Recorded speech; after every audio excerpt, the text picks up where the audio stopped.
All right, day 3, here we go for the week. This one's gonna be nasty, that's all I can say.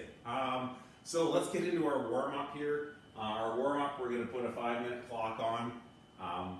Really gotta get those legs fired up because that's what's gonna get you in this workout is those legs. So how this one will flow is we're gonna start out with 5 air squats, right? So my feet are shoulder width apart, right? Not just hip width apart.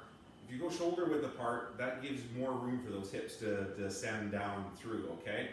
So toes are pointed out slightly, right?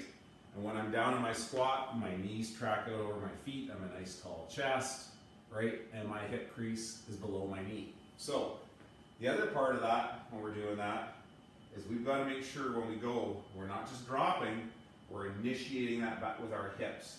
So we're sending our hips back as we're going into that squat. So we're here, right, to depth, right, neutral spine, standing that up. That's what we're looking for. What we don't want to do is kind of get into doing these, okay?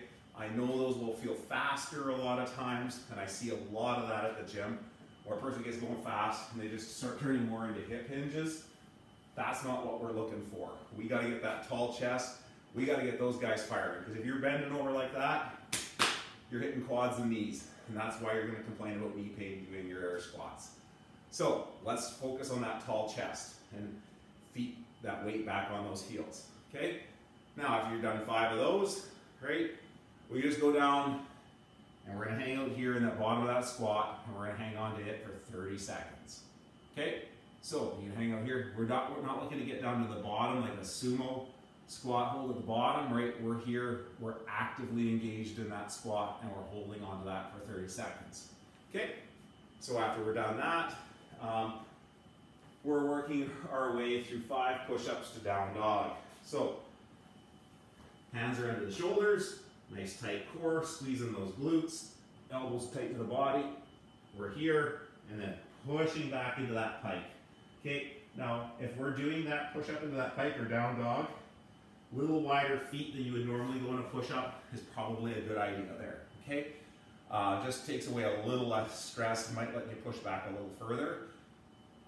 If we don't have our strict push-ups, that's fine, right? We can go like this, knees down, still that same tight core here, knees up, really push back in towards those heels and feel that nice hamstring stretch. Okay, 5 minutes of that, steady pace.